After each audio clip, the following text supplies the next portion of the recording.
లేదా నీ పరిచర్య విషయంలో, నీ కుటుంబం విషయంలో ఎన్నో సముద్రాలు అలలు, ఎన్నో పోరాటాలు, ఎంతో ఇష్టానుసరమైన గాలులు నేను వేధిస్తా ఉన్నాయి.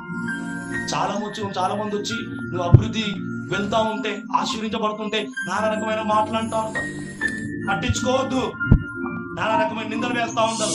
పట్టించుకోవద్దు. లేనిపోని కేసులు నిందలు వేస్తారు. పట్టించుకోవద్దు. అనవసరంగా నీ ఇష్టానుసారంగా సమాజంలోకి లాగుతారు.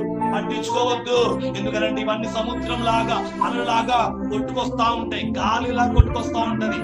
ఇవన్నీ ఏది కూడా నువ్వు పట్టించుకోకుండా నీ జీవితాన్ని ప్రభు వైపు ఉంచి, ప్రభువుని ఎదుర్కొని, ప్రభు వైపు చూస్తూ నీ జీవితం కొనసాగాలని ప్రభు నీతో మాట్లాడుతూ ఉన్నాడు. ప్రభు చెప్తున్నాడు, యేసు లేడని ఎందుకు అనుకుంటావు? యేసు ఆయన నీలోనే కాక, ఆయన వాక్యం కలుగుడు కాక, ఆ వాక్యమైన దేవుడు ఈ నీతో మాట్లాడుతూ నేను నీతోనే ఉన్నా, భయపడద్దు.